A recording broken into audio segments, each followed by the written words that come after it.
This is the 415ers podcast, is always brought to you on the Odyssey Sports Podcast Network, 95.7 The Game. Please download, rate, subscribe wherever you get your podcast from. That is Mark Grandy. I am Evan Giddings. Please give us a follow on social at 415ers.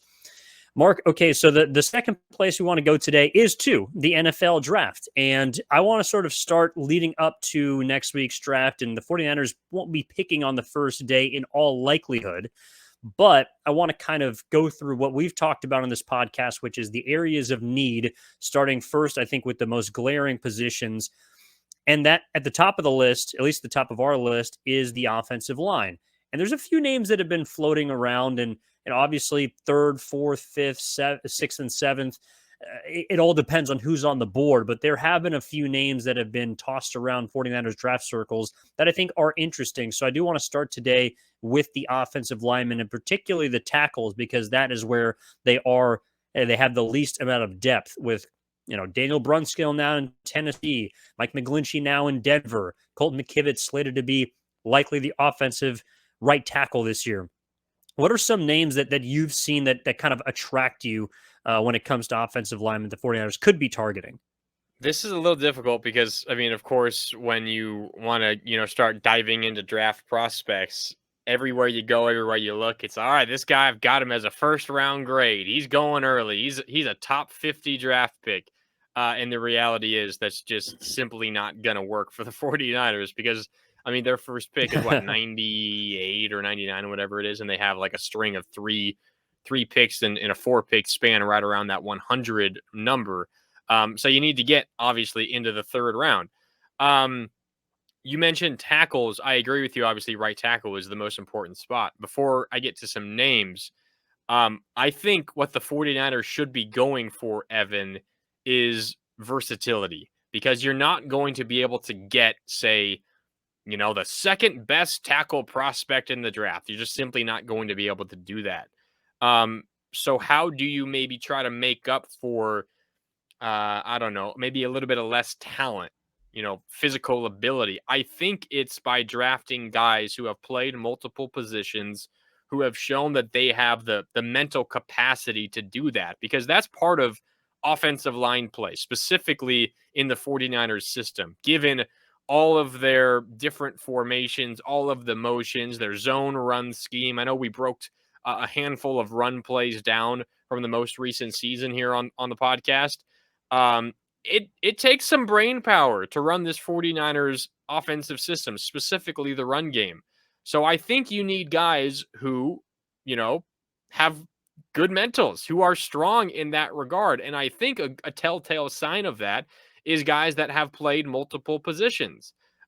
So that's kind of been my focus as I go through and look for some guys. And then I try to find some guys that are mocked and expected to be picked later, because again, the Niners won't have a pick early. And you come up with a couple of names. The first guy I'll throw out to you is Nick Saldiveri from Old Dominion, who is probably going to be a later round draft pick. He played a lot of positions, and a lot of the drawbacks are, well, is he physical enough? Does he have enough success? Can he really hold up against NFL rushers? But he can play multiple positions. I think that's where the 49ers go in this draft. One, because yes, they do need to fill that right tackle spot, at least in the future. But the Niners have always been a team where they try to mix and match as much as anyone else on the offensive line. So I think versatility really matters. And that's how I've kind of focused my my draft prep in that regard, because I think that's how the 49ers think.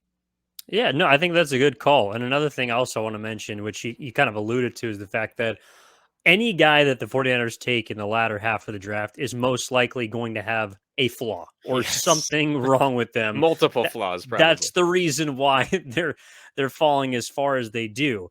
And who knows if they'll opt to take, an offensive lineman with one of their third round picks. I still feel like, a cornerback or an edge rusher might be, at least based on the value and the position in the draft, more of an option for the 49ers, because in all honesty, from what I've been reading, Mark, the offensive tackles in this draft are not nearly as deep as a lot of other position groups. But as far as some of the names that I've been looking at, and you talked about versatility, I think a guy like Tyler Steen from Alabama, who played 13 games at left tackle this past season. Would probably need some seasoning and wouldn't be able to plug in as like a day one starter, maybe even a backup. Might need a season to kind of get a grasp of, like you're talking about, that zone run scheme.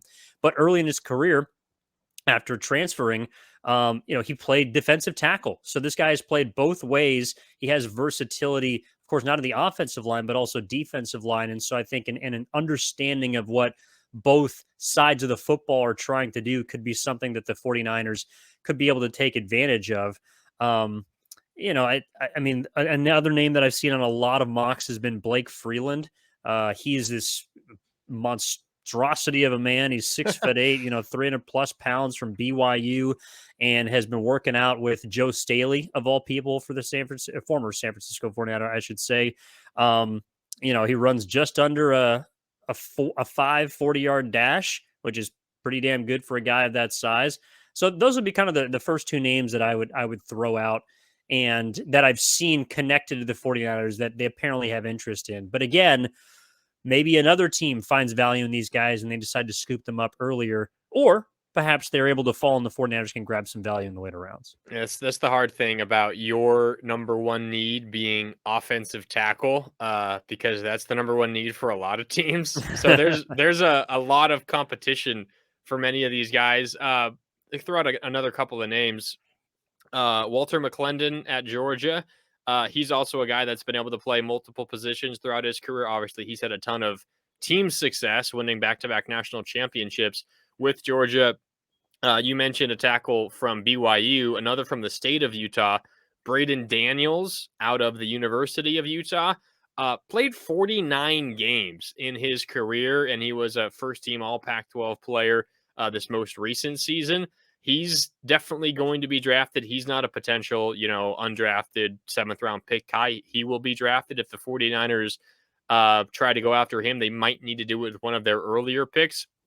And then one other that I could throw out as a potential really late pick, or maybe even undrafted, is Jackson Kirkland, who played mostly guard at the University of Washington over his career, but has played elsewhere, and reports are that he might be able to play tackle, specifically on the right side of the offensive line.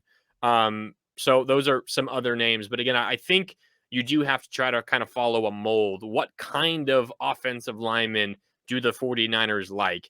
And then you dig through it that way, because otherwise it could get a little difficult and monotonous trying to sort through all of these guys. Sure, they're talented. This guy's better than that guy, yada, yada, yada. But does Kyle Shanahan think that he can handle and run this 49ers offensive system? I think that's how you kind of weed out a lot of these guys. Well, I think the one thing that they have to do is run block. I mean, whether you're a serviceable pass blocker is fine. I mean, Mike McGlinchey was a fine pass blocker. I think better than people give him credit for, but he was dominant in the run game, and that's where everyone needs to be good for the 49ers, because that's what they want to do. So a couple of other names, I don't know if they're attainable, but a guy like Matthew Bergeron from Syracuse has been, at least according to scouting reports, a great run blocker, inconsistent in terms of the pass. He was, at least from what I was reading, kind of receiving second round grades. So there might be a position where the 49ers would be able to trade up to try and go get him. Another one, Wanya Morris out of Oklahoma, might be taken before 99, where the 49ers have their first pick. But people always like long arms and offensive linemen and big hands. And this guy's got as good measurables as Trent Williams. So, there's a reason that he'll be potentially in that range, because let's face it, nobody has as quick feet as Trent Williams at that size. But those are a couple of names that the 49ers might be able to go get if they'd like to move up. So I don't know, Mark. Like I'll say this: I'm really looking forward to seeing what they're able to do in the draft. And usually, like, I don't pay much attention to kind of anywhere beyond the second round, because oftentimes you haven't heard of a lot of these guys. But because the 49ers have such few holes to fill in, that each and every person that they select will have a purpose, and I think will draw a lot of interest compared to a bunch of the other, third through sevenths that we're seeing around the NFL. The other thing is, the 49ers have consistently found great talent in the third round and beyond. I Mhm. mean, you look at the best players on their roster right now. Obviously, Nick Bosa not. He was, first round top 10 pick. But Fred Warner, George Kittle, even way further down in the draft, Talanoa Hufanga just a couple of years ago. He was fantastic. There's a lot of history of the 49ers being able to identify some of these guys. The other thing I'll add on, kind of jokingly, if they want to move up, one way to do it, Evan, is to trade Trey Lance. So I mean, you could Not if get we an getting extra a pick or seventh. two. Oh yeah, not getting a seventh, but No, I hey, I know. think there's probably a team out there that would give the Niners a second round pick. I don't know. We'll see. We'll agree to disagree on that one. They're not This getting a second. for Trey Lance? Would you give up a second for Trey Lance? I might take a shot in the dark. Yeah, see if it works out. It could be the best trade in your team's history. Could be. Could be the worst one in San Eh. Francisco 49ers history. Oh yeah, that could be true. You're We'll right. see.